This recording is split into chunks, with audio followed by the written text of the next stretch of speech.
Welcome to the ATA podcast, where we talk to former elite athletes sharing their insights and wisdom derived from successfully transitioning into life beyond the game. A very warm welcome to the Athlete Transition Accelerator podcast. I'm delighted today to be joined by Michael Wells, a former professional rugby player over in Australia, a man who's played Super Rugby for the Brumbies, the Waratahs, for Melbourne, and for Western Force, also being capped by Australia, playing the seven-a-side format of the game. So, Michael, delighted to have you here. Thank you very much for giving your time with us today. Oh, thanks for having me. Now, we always start with the same question, Michael, because we're here to talk about transition and your life beyond professional rugby, but it sets the scene. It gives people a bit of an insight into our guests to open up with the same question of when you look back at that sporting chapter now that you've retired, hung up the boots, if you had to pick out one or two memories for us and say, yeah, these are the things that give me a real sense of pride now that I look back at that chapter, what sort of incidents come to mind for you in that regard? Um, I think I look back on it and go, the longevity, the fact that I played over 100 Super Rugby games, the better part of a decade professionally, it shows that you've obviously experienced a lot of ups and downs. As anyone who's played sport knows that it's not always good. You Yeah. know, every week you've got wins and losses, and sometimes you come out on the wrong side of that. And unfortunately, as history of Australian rugby in recent history, I was on the losing end a fair bit of those 110 games, unfortunately. Right. But the fact that, through that 10 years, I performed at, a relatively high level, consistently, and then also had the respect, or at least I believe I had the respect of teammates in captaining a couple teams, being in leadership groups throughout that. It probably spoke to the confidence that players had in me in terms of my rugby brain, the ability Yep. to understand the concepts, apply those, but also communicate with guys. And then also the belief that guys had in me to actually, push for their rights, advocate for them, and look after them. That's probably Yes. something that now, particularly in my new legal career, having that background of going, you know what, people back you to look after them. It's something that's probably pretty important right now for current clients. Playing wise, I think I look back and probably pride myself on defensive ability. I think everyone wants to talk about attacking flair, and that's what gets bums on seats, so to speak. But I always prided myself on defense because it's whether you're going to put your body on the line, stand in front of someone who's potentially bigger, faster, stronger than you, and stop them from scoring to potentially win the game. And I always thought I was one who did that pretty willingly, and enjoyed that aspect of the game. So they're probably the two major things that I look back and go, you know what, I'm pretty proud of that. Yeah, well said. What a lovely articulation, Michael. And I think, yeah, the defensive side, when you talk about the respect of your peers, anybody who's ever played sport knows it's sometimes the unseen, the harder work that gains that respect. And your longevity point is a great point, so relevant to everything we talk about at ATA because it is a very competitive sport that you're in. It goes without saying, and it doesn't always transpire that you can retire on your terms because of that nature of physicality. So anybody who does manage to survive a decade as you did, it's to their immense credit. Now, in our research, Michael, a quote came to us that was part of, I think, your retirement announcement. And it's a really interesting quote, this, for us, because I think it frames a lot of the issues we're talking about with athletes. So for the benefit of the listeners, I'll just read that quote and then just want to unpack it a little bit with you. And it went like this, that I'm not apprehensive or in fear of the next steps. Rugby has given me the life skills to persevere. I'm genuinely excited for my transition and eager to step out of the professional rugby bubble. So I really want to sort of just get your perspective on that because one of the biggest things, if we said what comes up in nearly every conversation, it is fear and apprehension about that next chapter. What am I going to do? It forces people to stay in the sporting chapter perhaps sometimes longer than they want to. The body's not really cooperating, but they've got bills to pay. They've got a fear of the unknown, so they just stay in that area. So can you just sort of bring that to life for us? Why were you in a position that you felt you could transition with genuine excitement and not really so much fear?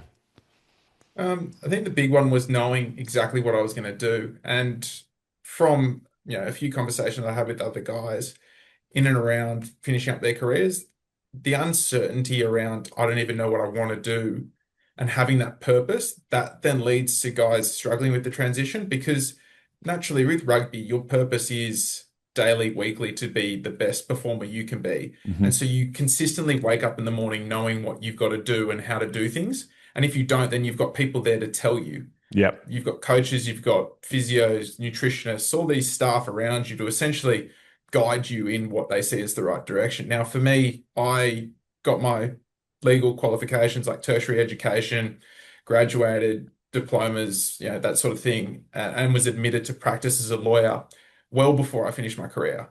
Then I took steps to get a professional network outside of rugby, legal practitioners to kind of pick their brains and go, well, okay, what do I need to do to make myself job ready? Because whilst you might have a nice resume of sporting accolades, a 30-year-old transitioning to an entry-level job in the real world doesn't count for much, and you require a very unique person to see the value that sport has given you Hmm. to actually give you that foot in the door. And so, getting a connection with people outside and not going with like, hey, give me a job, but going, I'm just here to pick your brain.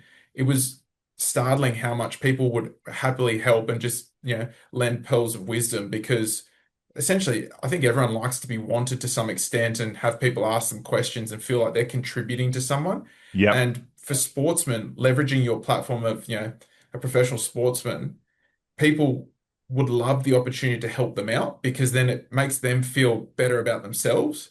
Then I took the opportunity to also work part-time on my days off. Now, rugby, we had a day off midweek, almost every week throughout the year. And so instead of, relaxing on that day off, going to play golf like many of the other guys, I was like, well, I'll go into the office, I'll work the standard 8 to 5 sort of thing, Yep. just to make sure that the transition, I know what that office is. And Yep. now having done it full time, it's a very different level of fatigue from rugby. Rugby is the physical fatigue. There is the mental fatigue. I don't think the first couple of weeks of full-time work, 9 to 5, my eyes were just genuinely sore from staring at a Yep. computer all day. Yep. Yep. And so it's getting yourself accustomed to that, making yourself ready. And then I think deep down I was content with what I had achieved in rugby. Now, to your point earlier around going out on your own terms, it's obviously taken away from a lot of guys who, suffer injuries and the Yep. decisions made for them. And that then leads to, either resentment or trouble transitioning because you feel like there was still more to give and it was taken away from you. And that's always harder to reconcile internally of going, well, I could have done this, I could have done that. I was content with what I did in my career. Did I achieve everything I originally set out to? No, I would have loved to play an international cap for the Wallabies. But I controlled what I could of I prepped, I trained well, kept my body in decent condition, nutrition wise, didn't do anything ridiculously silly off field. Everything that was within my control, I'm comfortable with that. And I had the self-awareness of going, you know what? Some things don't go your way, but also there are people sometimes just more talented than you in the position. Your timing might be out. Yep. And so having that self-awareness and probably just my general predisposition allowed me to just go, you know what? I can close the chapter on that book pretty comfortably. And I don't tend to look back and worry, what if? Whereas other guys, if it's taken away from you, as I said before, you're naturally going to go, what if this happened? What if that happened? I could have been this. And then you get either jealous, again, resentful. You start comparing yourself, and that does lead to, you know, a decreased mental well-being. It Yep. puts strain on your family relationships, your friend relationships, and because you step away from what was your support network, you might not have that established. And so then without a support network, without a purpose, you can understand why guys really struggle. Yeah, yeah. Well, Mike, I mean, that was such a that I'm smiling, I'm scribbling, I'm taking notes here, as you can see, because that was just a wonderful answer, and I'm so excited for people to listen to that little chapter of this episode because it frames so many of the fears and the conversations that we're having. And I want to sort of just jump back into some of those. Start where you finish. The support network. You're absolutely right.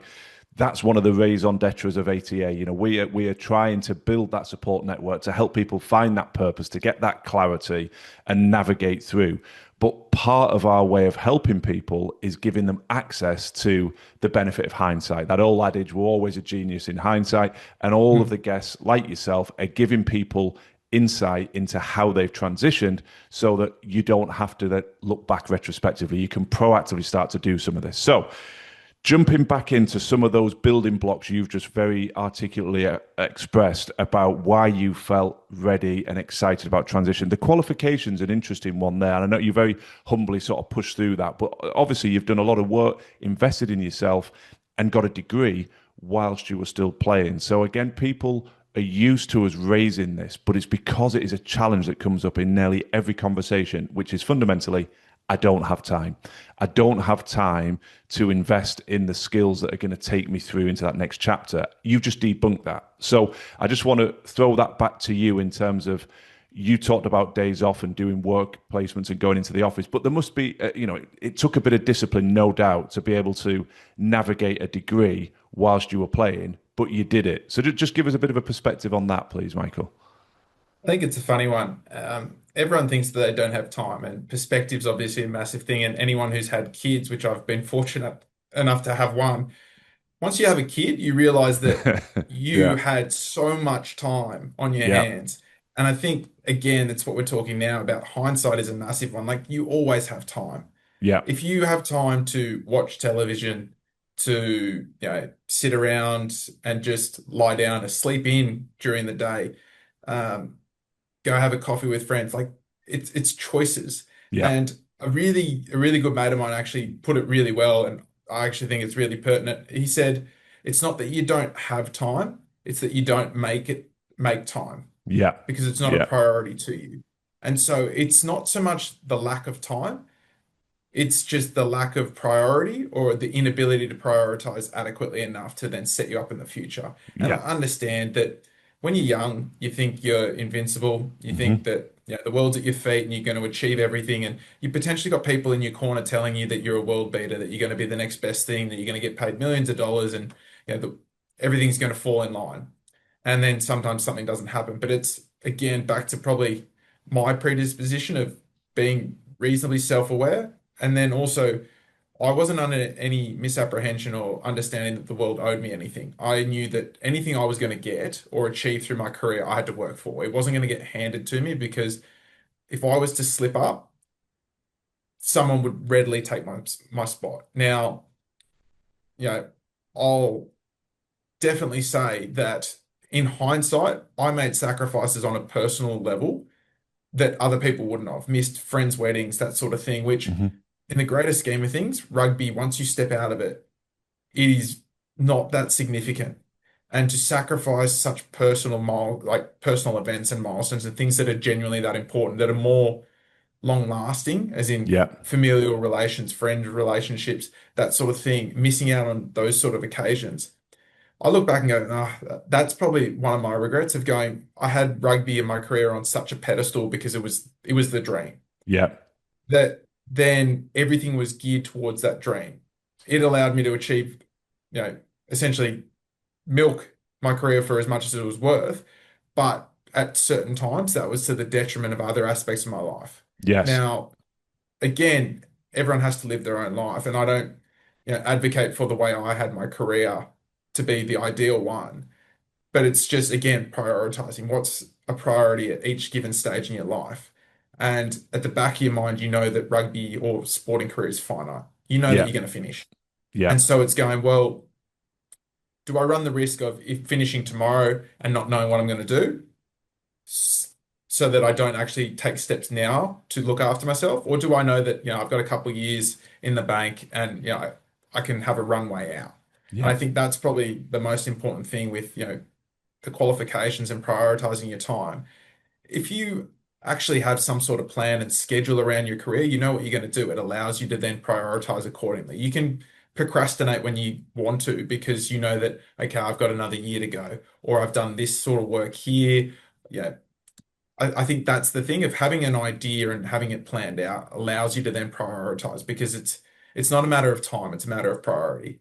yeah, yeah. No, it's all. I'm really enjoying these insights because it's very, very powerful in how you're expressing it. I think just going back to that sacrifice situation, it's a really interesting point. And again, we have the blessing of talking to a lot of athletes like yourself who have retired, multidiscipline around the world, and regret is a word that comes through, and regret around those family and friendship sort of sacrifices comes up a lot. And so that's an interesting perspective for those that are still playing, because what we're not saying is you go to every party, you're drinking copious amounts of alcohol and you're compromising your career. But actually, there's a middle ground.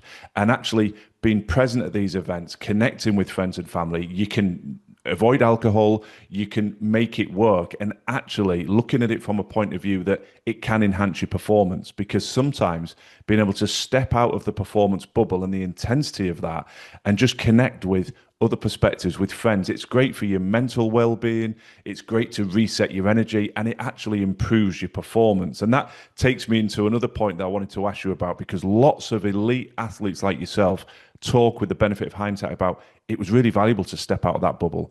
We really started this journey a few months ago when we were talking to some researchers who were looking at the benefit from a mental well-being and a stress perspective of being able to take yourself out of your discipline. So one of the things you mentioned about um, utilizing your network and also stepping into that legal office and doing some work experience on your days off.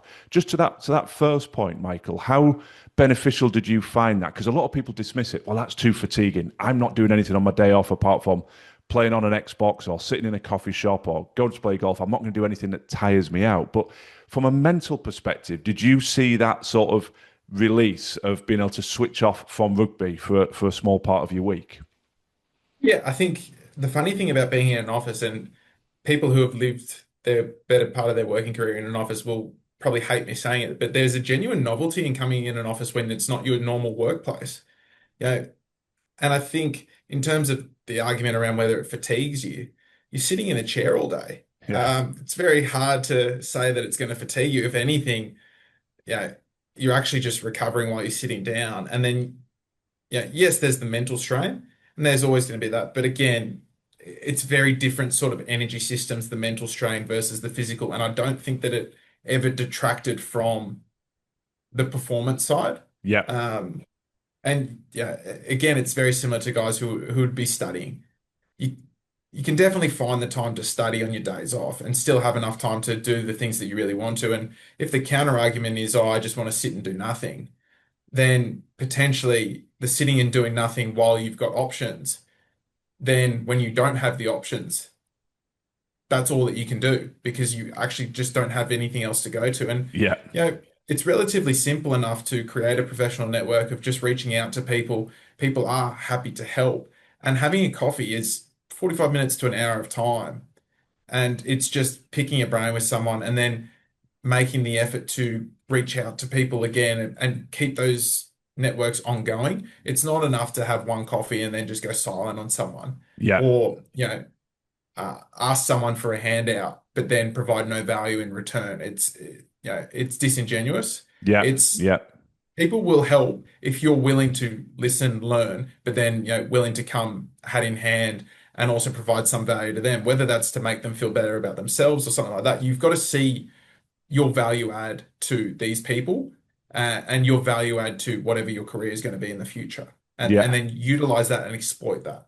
And I think this is another area that's really important because it's not complex. And a lot of people, develop a network. What does that mean? Or I can't do it. Well, you've just articulated. You were reaching out to people and saying, "Can I come and pick your brains?" It's the perfect illustration. Can I come and have a coffee with you?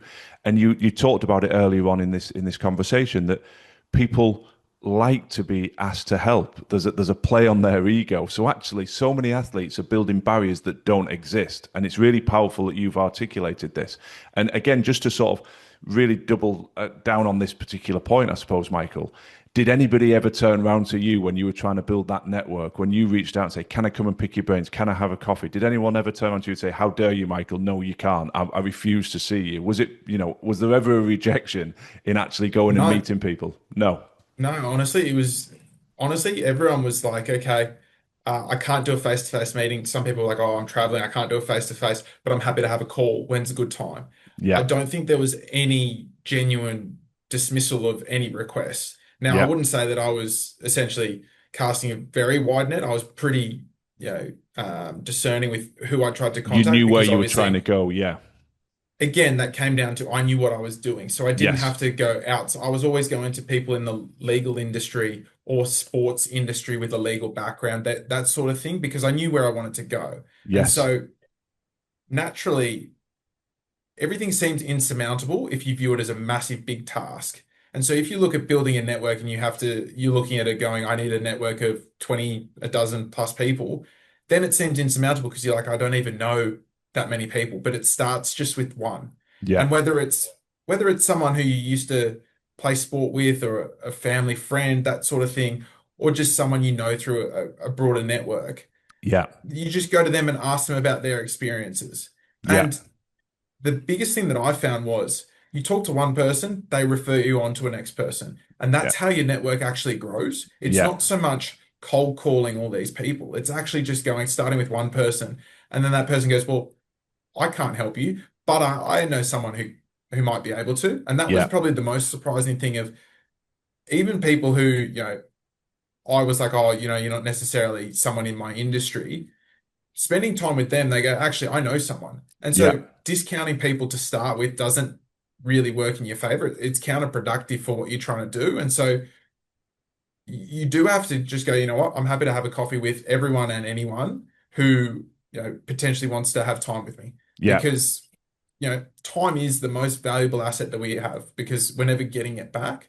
And so if someone's willing to give it, it's, pretty selfish of you to not take that up, Yeah. and at least give the chance. Exactly. No, I love it. And we just to build on what you said there. We often say to people, just start with a blank piece of paper. Just sit down and say, who do I know? Start in your friendship circle and who's doing something that interests me, and then think about, if you've got a partner, who do they know? And you start to map out some lists and start somewhere on that list. For people that are involved in team sports, particularly as you were, Michael, look at the sponsors, look at the commercial connections to the organization. Which of those companies interest me? Go and have a coffee with your commercial lead in the back office and say, talk to me a bit about who's connected to the club. And people who have listened to a lot of episodes will roll their eyes at this analogy, but people might be diving in for the first time. I love the perspective given by Magic Johnson, the former NBA all-star. I was listening to an interview on him and he said, I went and asked for the contact details of everybody that had a courtside seat,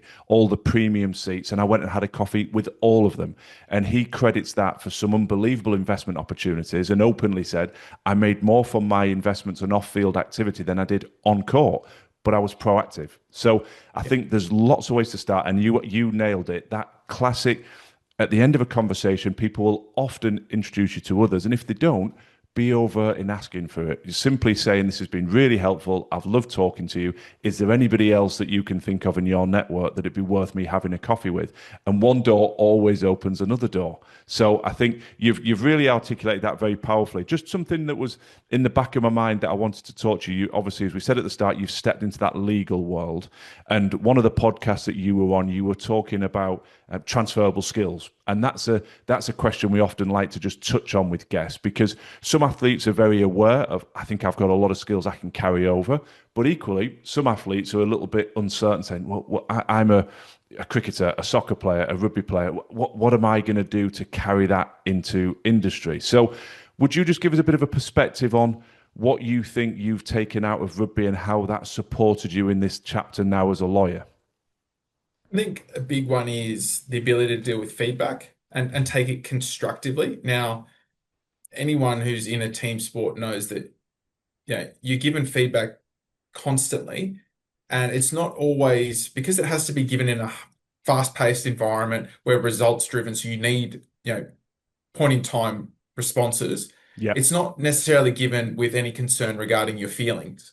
And so being able to take things constructively rather than personally, that really helps then transferable into a work environment because then you can deal with constructive criticism and feedback, particularly when you're coming in late in terms of the work environment. You Hmm. need to upskill quickly. And so you need to be open to having people tell you this was wrong, and not beat around the bush because essentially that's wasting time. And you're already behind the eight ball if you're starting at 30 odd when everyone else has started at, Yeah. early 20s. And so that's a big one. And then if you get anywhere in sport, you've had to have shown some sort of resilience or perseverance because It's very rare for someone's whole sporting career to go according to plan. Injuries, setbacks, selections, contracts, that sort of stuff inevitably happens. And so being able to deal with those sort of things and just go compartmentalize, I worry about what I can control. I don't worry about everything outside of that. That's transferable because essentially you're just worried about your own backyard, for lack of a better way. And so people really appreciate that in a work environment, going, I just handle my work. I know my output is good. I take pride in my work. And so then people will keep relying on you for that because they know that essentially they won't have to then look over your shoulder and double check everything because you're not going to just, loiter around. And I think probably the biggest one is you're self-motivated. A lot of athletes are self-motivated. Because you've had to be to get to that level. And so then go into a work environment, you're not just going to, loiter around and laze around and do nothing because whatever you're doing, you want to be good at it. And I Yeah. think that's the biggest driver for me in my legal career of, you know, it's ongoing learning every day to be the best I can be, provide the best value I can, and solve the problems to the best of my ability for my clients. Yeah. And so that's an ongoing challenge. So then every day you're coming in going, I need to be better, I need to do this. And so having that self-motivation to be better and then the accountability side of it as well, of going, it's on me, Yeah. of I need to take the steps to learn. And so whether that's, again, I find myself reading outside of work hours, I find myself working longer hours voluntarily because it's going, that's all geared to being the best I can be at my job. And that's where Yeah. I want to be. Yeah, yeah, no, really well said. I mean, it is.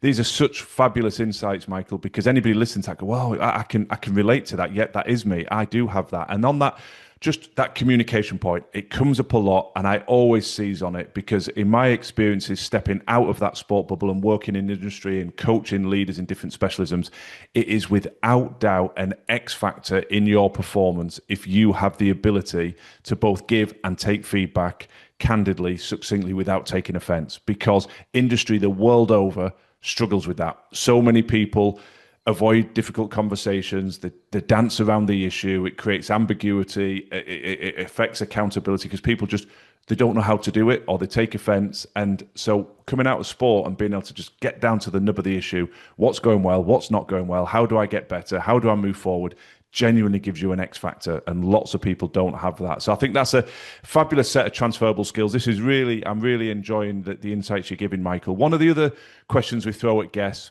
is, again, leaning back into that hindsight analogy, do's and don'ts. So much wisdom you've shared with us already. But if you were talking to your younger self, or indeed talking to the athletes that are walking this path behind you, that are still in that sort of competitive arena, what's something that you would say would be top of your list to say, here's a do this because it'll make your transition easier? And equally, what's something that you'd put top of your don't list? Don't do this because it will make that transition harder. What comes to mind on that question, Michael? I think the biggest do is do figure out what you want to do post sport. Exhaust all your options and then figure out, what's next. Because then having that idea allows you to commit as much as possible to your sporting career because you go like, you know what? I've got something else. I know what I'm doing after this. I can Yeah. fully focus here because everything outside the uncertainty doesn't exist. But then it also gives you direction when you've got time off and everything else of going, well, that's what I need to get myself ready for. Um, then I guess what I was probably guilty of, and I don't, is don't be so self-oriented in terms of your goals and that you don't actually enable yourself to enjoy the now.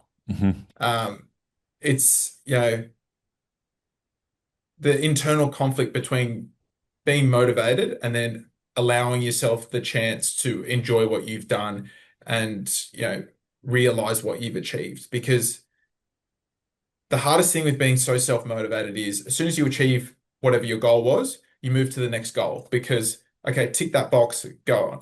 And you Hmm. don't then sit back until you're somewhere down the line going, that was actually quite good that I did that, or, I'm relatively proud of that. Hmm. Being able to sit and, have that moment of introspection and, reflect and go, I'm happy and enjoy the moments. That's probably something that I didn't do. And I would say that, the biggest don't is don't be so focused on what's next that you miss out on what's now.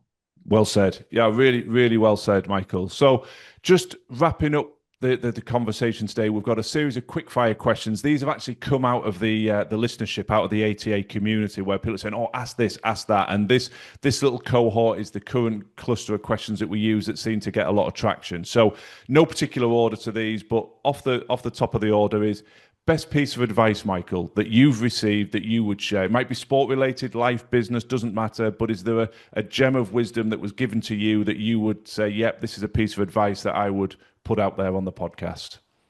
I think a big one was it's we chase perfection knowing that we can't achieve it, but in the pursuit of perfection, we may achieve excellence. That Love it. was like that sort of thing kind of resonated with me. Yeah, yeah, love that. No, that's a really, really powerful statement. I know you talked about developing your knowledge and reading, and this is a question that comes up a lot. People always have to know a book that you would recommend, something that's had an impact on you, a particular book that you'd say, do you know what, it's worth people looking this one up and considering reading this one. I actually really enjoyed like a outside, not really The Alchemist. Yep, Um, yep. yeah, I read that just obviously not usually what I read, but it was just like in terms of a fictional novel, nice sort of stories to come out of that. Yeah, and it makes you reflect, doesn't it? Just prompts reflection, makes you think a bit differently. So that's a Yeah. good one. The old classic question, you'll have heard it a million times before, but it still has resonance. People like it. You know, if you've got some mates coming around for dinner, who would you like to invite to that dinner? Who would be perhaps some dead or alive inspirational characters that you'd like? Do you know, it'd be interesting to sit down, dinner, couple of drinks with them. Who would be on that invite list for you? It's a good question. I think I like people very left of center with big personalities. Someone like Shane Warne, Yeah, Mike Tyson, and even yeah, like a Michael Jordan. nice. Um, those obviously, you know, massive achievements in all their careers, but just different personalities. And if you're having people over to dinner, you want stories. And I reckon Yeah. all three of them would have some pretty good stories. Yeah, absolutely. I'd like to be at that dinner table. I think that's a great guest list. Um, Last but not least, this is a bit of a quirky one, but it came up. Somebody framed it, and I always sort of reset the frame. There's a fire, everybody's safe, but you've got to run out the house. You're grabbing one possession, one most treasured item. And what comes to mind for you in terms of, do you know, my most treasured thing, the thing that I would want to grab in that scenario?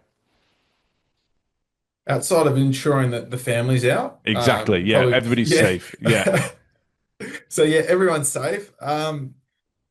Honestly, and I hate to give cliche, but I actually don't think I'd bother grabbing. There's nothing that comes to mind of going, there's a material item that I go, yeah, that's what I want to take. I mean, I wear my wedding ring, so that never really comes off outside of going to the gym, so there's no risk of losing that. yeah. And then, I mean, yeah, I've never put too much value on material items because they can be easily replaced. So I think I'd be pretty fortunate as I'd be out there pretty quick and pretty safe. Yeah, no, well said. It's good answer and understand your perspective on that. So, absolute pleasure talking to Michael. It's been a fabulous conversation.